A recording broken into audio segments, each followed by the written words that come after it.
Hello everyone, कैसे हैं आप लोग। तो आज मैं आपको बताऊंगा फिजिक्स का इम्पोर्टेंट 5 क्वेश्चन जो 2023 बोर्ड एग्जाम में पूछे जाने की बहुत ज्यादा संभावनाएं हैं।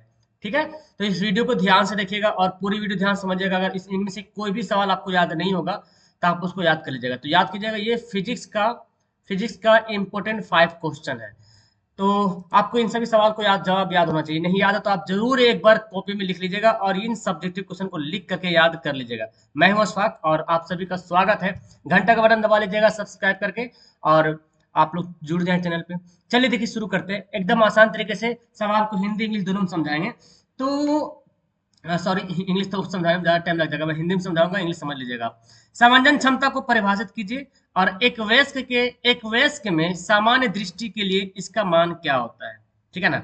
तो पहले जानते हैं सामंजन क्षमता हो कहते किसको। देखिए, अभिनेत्र लेंस की वह क्षमता, अभिनेत्र का मतलब आंख, ठीक है ना। अभिनेत्र, आप यहाँ पे अभिनेत्र की जगह पे नेत्र सिर्फ लिख सकते हैं।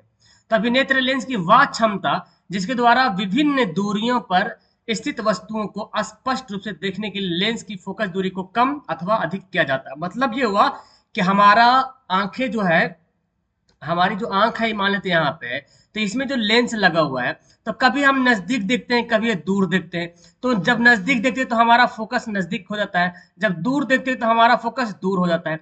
तो यही बोला गया कि विभिन्न दूरियों पर कभी वस्तु यहाँ पे है, कभी वस्तु यहाँ पे है, तो जहां पे मुझे देखना होता है वो लेंस वहां पे फोकस कर देता है वस्तु को, है कि नहीं। उसकी जो फोटो बनती है वहां पे फोकस करता है, तभी हमारी आंखों जो उसको देख पाती है।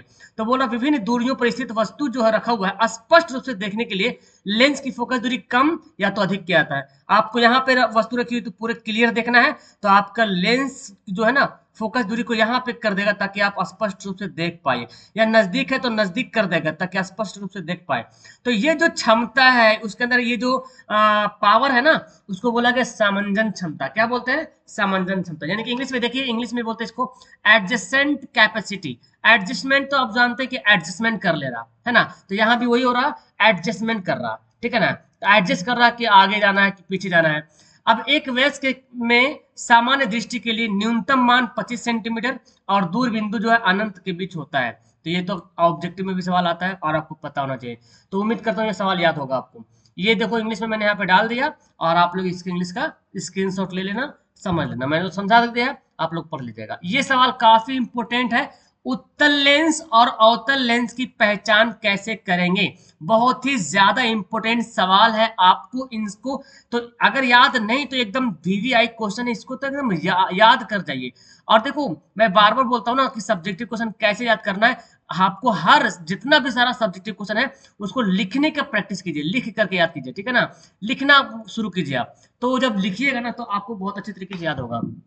चलिए समझते हैं उत्तल और अवतल लेंस में क्या डिफरेंट है। देखिए, उत्तल लेंस और अवतल लेंस, तो समझे इसका परिभाषा ही तो सबसे बड़ा डिफरेंस बन जाता है कि बीच में मोटा तथा किनारे में पतला होता है। कौन? उत्तल लेंस। आप यहाँ पे लिख सकते हैं उत्तल लेंस बीच में मोटा तथा किनारे में पतला होता है। यहाँ पे बीच में पतला तथा किनारों में मोटा होता है। एक तो अंतर हो गया।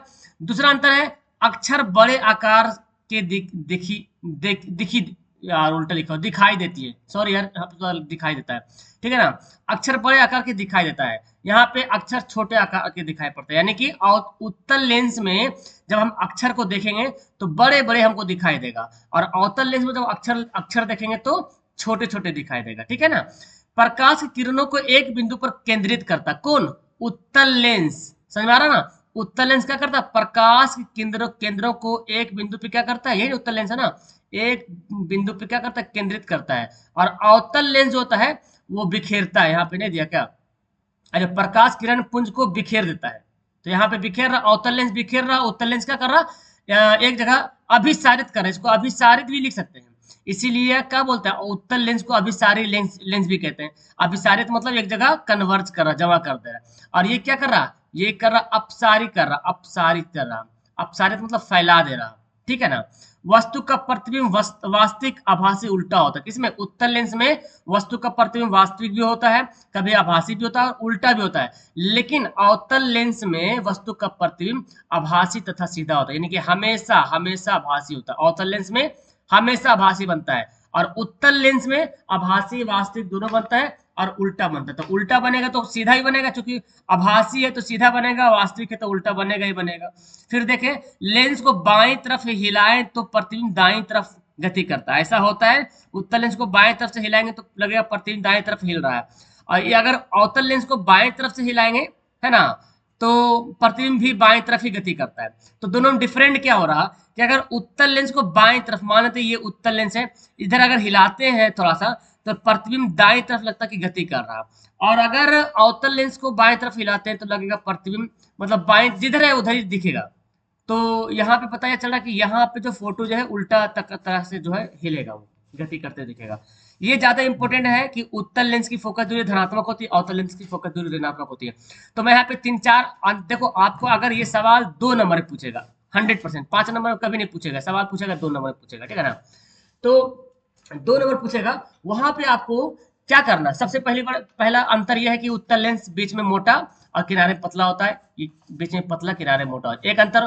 दूसरा अंतर दीजिएगा कि ये प्रकाश की किरणों को एक जगह केंद्रित करता है और ये क्या करता है, बिखेर देता है। तीसरा अंतर डालिएगा कि इसकी फोकस दूरी धनात्मक है, इसकी फोकस दूरी ऋणात्मक होती है। 3 से 4 अंतर बताइएगा तो आपको 2 नंबर देने में कोई भी कोताही नहीं बरतेगा, आप इसमें से कोई भी अंतर को पढ़ सकते हैं। आप बोल सकते हैं उत्तल लेंस को अभिसारी लेंस कहते हैं, अवतल लेंस को अपसारी लेंस कहते हैं, ऐसे बोल सकते हैं। उत्तल लेंस से प्रतिबिंब वास्तविक, आभासी, उल्टा सीधा बनता है, और अवतल लेंस में सिर्फ आभासी और सीधा बनता है टेलीग्राम में।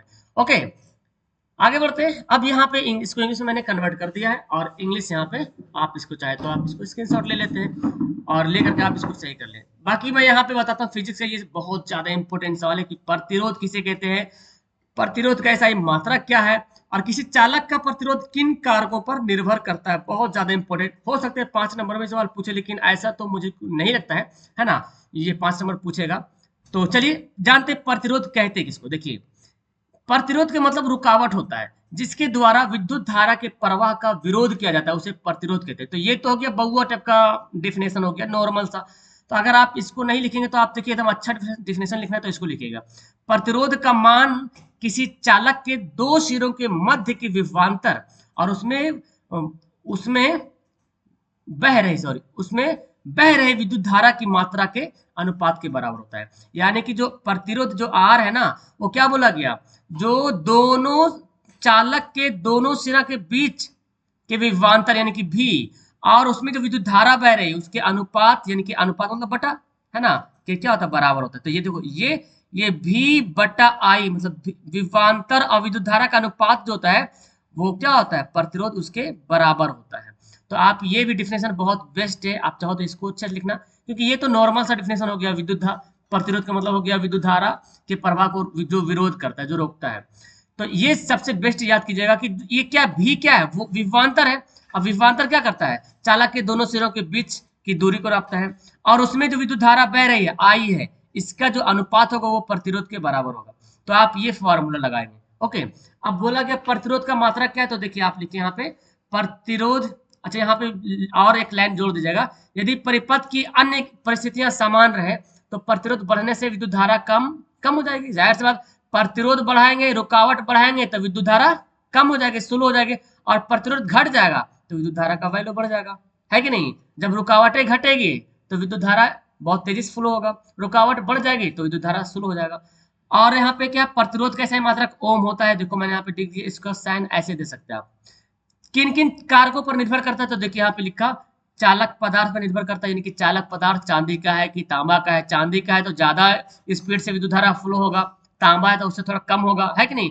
तार की लंबाई पे भी डिपेंड करता है, तार की लंबाई बढ़ा देंगे तो प्रतिरोध बढ़ जाएगा, घटा देंगे तो प्रतिरोध घट जाएगा। चालक के अनुप्रस्थ काट के क्षेत्रफल पर भी डिपेंड करता है, मोटी तार है तो प्रतिरोध कम रहेगा, पतली तार है तो प्रतिरोध ज्यादा रहेगा। क्या, चालक के ताप पर, चूंकि जानते हैं प्रतिरोध का क्या बोलते हैं, चालक का ताप बढ़ाने से प्रतिरोध बढ़ता है, घटाने पे घटता है। तो ये चारों कारक है जिस पर प्रतिरोध जो है निर्भर करता है। ओके, चलिए अब आप यहाँ पे देखें, इसका इंग्लिश में आप चाहो तो देख सकते हो।